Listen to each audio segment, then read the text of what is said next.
Okay mga kababayan, mga ka-analyze, Chris Ulo po at welcome back po rito sa ating YouTube channel. Okay mga kababayan, mga ka-analyze, pag-usapan ho natin itong pinapakalat na naman ho ng fake news ho ng mga DD shit. Actually ayoko sanang ito, gawan ho ng reaction. Ayoko na hong pag-usapan ito dahil sa akin wala namang kakwenta-kwenta itong topic na ito. Ang problema, pinapa-viral, pinapa-trending ho ng mga DD shit or yung mga naglalabasan ho mga FB page sa social media, especially ho dyan sa Facebook, na kung saan eto hong nangyari or nakikita sa mukha or sa baba ng mata ni First Lady Lisa Marcos, na kung saan mayroong isa silang pinuntahang lugar na kung saan nakita ho merong parang ho si FL Lisa Marcos dito, parang sabihin na natin parang mukhang black eye. Oh, pero pati ako natata. pati ako natata. Anak ng kasi ganun ho pinapakalat nila. Para raw black eye itong nasa ni FL Lisa Marcos. At ini-exage nila yan na sinapak daw ni Pangulong Bongbong. Grabe kay. Putik, ang lulupit nyo talaga magpakalat ng fake news. Dati sinasabi nyo, si Pangulong Bongbong, under ni FL Lisa Marcos. Sinapak ni FL Lisa Marcos si Pangulong Bongbong. Kaya sabi nyo, parang kulay itim dito si PBBM. Ayun naman, sinapak ni PBBM, si FL Lisa Marcos. Putik, pati kami sa inyo, napapraning na eh. Ngayon mga kababayan, yung mga loyalista, mga taga-suporta ho ng pamilya Marcos, PBBM at FL Lisa Marcos, mga loyalista, mga pula, mga taga-suporta, mga nagmamahal sa kanila, tawag dito, aalala na kung kasi alam niyo naman actually, ako meron akong isang pinsan na kung saan, kapag pagka na-allergy siya sa isang sakit, sa isang pagkain, alam ba may nakain siyang hipon, napunta siya sa isang handaan na nakalimutan niya or hindi niya napansin na meron palang hipon na sahog doon, nakain niya. Biglang may lumalabas sa pasasakay, parang pasa or maga na mga 3-4 na pirasong pasa or parang medyo na magang kulay itim sa kung saan tumutubo sa katawan niya. Pero bigla na rin nawawala. Kasunod pa nga parang medyo hindi siya makahinga. Pero nawawala rin mga ilang oras.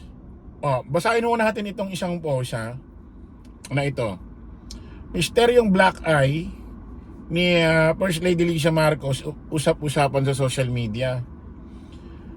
Tila nabahala ang publiko matapos kumalat sa social media ang mga larawan ni First Lady Lisa Marcos na may kapansin-pansing pasa sa kaliwang bahagi ng kanyang muka malapit sa mata. Ang naturang mga larawan ay kuha sa inauguration ng Phase 3 sa Pasig River Urban. Ito ho yung ginawang proyekto ho sa pangunguna ho ni FL Lisa Marcos na parang ibang bansa yung dating doon sa Pasig River Urban Development Project sa Intramuros, Manila, kung saan kasama niya si Pangulong Ferdinand Marcos Jr. at iba pang mataas na opisyal ng gobyerno. Libre ho yan, walang bayad, pasyalan, ang ganda ng mga view. Abangan niyo yung sunset. Maganda ho dyan. Actually marami na ho nagpupunta dyan. May mga nagbablog na nga rin ho dyan, mga vlogger. Sa kabila ng mabilis na pagkalat ng mga espekulasyon sa social media, nananatiling tahimik ang Malacanang at wala pang opisyal na pahayag hinggil sa kondisyon ng unang ginang. Dahil dito, lalong umugong at ibang-ibang teorya ng netizen, kabilang ang posibleng aksidente o iba pang personal na dahilan. Nag-aalala kami para kay First Lady Lisa Marcos, sana may magpaliwanag kung ano ang nangyari, pahayag ng isang netizen sa isang viral post. Alam niyo naman, marami nagmamahal rito sa pamilyang ito, especially diyan kala Pangulong Bongbong, FL Lisa Marcos, yan, sa mga anak kay Sandro Marcos especially. Habang wala pang kumpirmasyon mula sa kampo ng Pangulo, patuloy ang mga haka-haka at usap-usapan online mananatiling nakatutok ang publiko sa anumang magiging opisyal na pahayag mula sa Malacanang upang linawin ang totoong nangyari.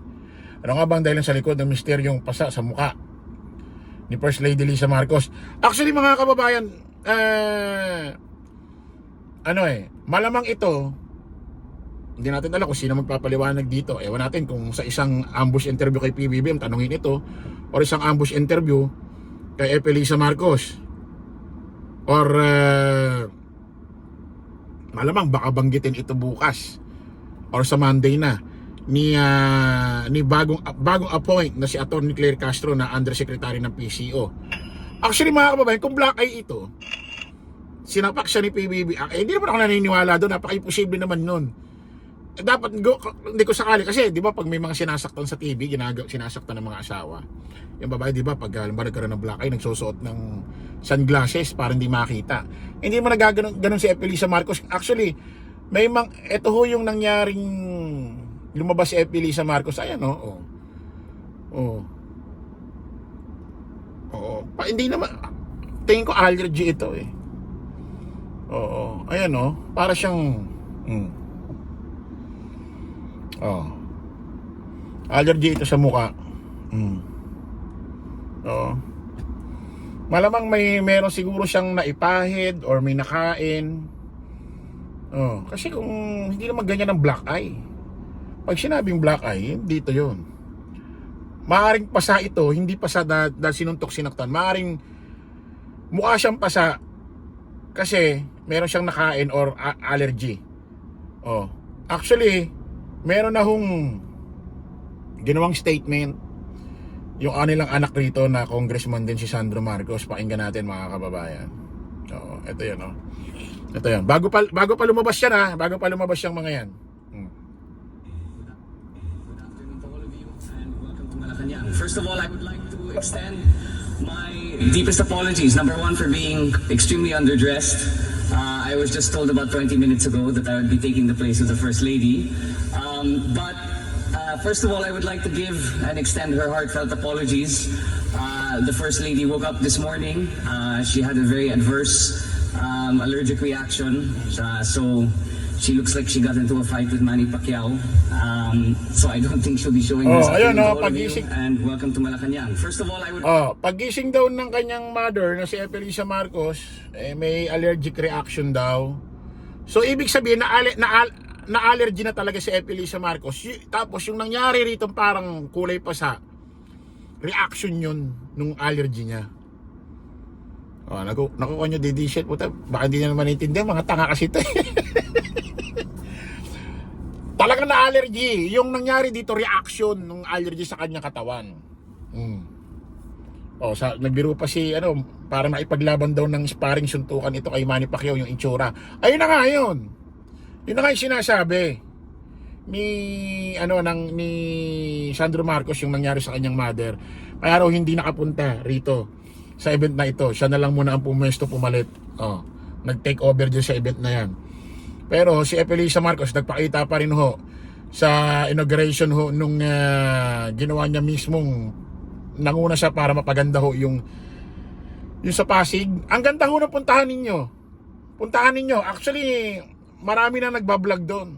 Puntahan nyo parang ibang bansa. Para bang ang dating parang Italy. Makapunta nga ako kasi sa loob lang ng Metro Manila yan eh. Sa Metro Manila. Puntahan ninyo. Palakpakan natin si First Lady Lisa Marcos. Unang-una yung ginawa niyang programa, yung Walang Gutom Kitchen. Sa Pasay ba yun? Still ongoing yun. Pupunta lang doon, mga kumakain, gustong kumain, kain lang, walang tatanungin kung anong karakter mo sa buhay, kung anong katayuan mo or pag nagpunta ka ron, kumain nga. Tapos meron ding One Love for All yan. Tama ba? Love for All. Luzon, Visayas, Mindanao, nag-iikot yan. Nagbibigay ng mga ayuda at mga libreng check-up. Sa mga mata, sa kalusugan. Proyekto ni First Lady Lisa Marcos yan. Tapos ito, bukod pa sa ganon, tumutulong pa ho sa iba't ibang lugar na kung saan pagandahin ang mga sulok ho ng Metro Manila. Tulad ho niya nangyari sa Pasig, yung dyan. Actually, yun eh. Type nga natin. Pakita natin yung itsura. Self Para yung being- mga taga-OFW, pag uuwi kayo, nandito lang kayo sa loob ng Metro Manila, dalawin niya, walang bayad. Pasig City. Teka ha. Pasig City. Ano ba yun?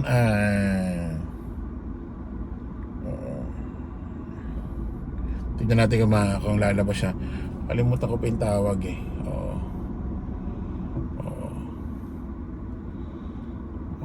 Hindi. Pasig. Ano ba pangalan nun? Pasig Libreng Pasyalan. Oo. Ayun, ito oh. Oh. Ayan oh. Oh. Oh. Oh, mismong si F. Elisa Marcos ho, ang gumawa ng programang yan, pinaganda ho nila. Ayan oh. Parang binis, no, sa Italy, oh. Diba? Okay, mga taga-OFW, especially Sunday, pasyal kayo dyan kung malapit lang din kayo. Oh, so yun po mga kababayan, ha, maliwanag ho. Actually, ayoko nang itapik ito, pati ako natatawa eh. Kailangan ho nating barahin yan, kailangan ho natin i-debunk yan para ho matakpan ho yung mga peking balita. So maraming salamat po mga kababayan. Kita-kita ulit tayo sa panibagong live, panibagong vlog. Paalam po pa samantalangin yung lingkod, Don Crisulo. Lagi natin tatandaan, don't follow the majority, follow the right way. Maraming salamat. Kita-kits po tayo ulit. Bye bye.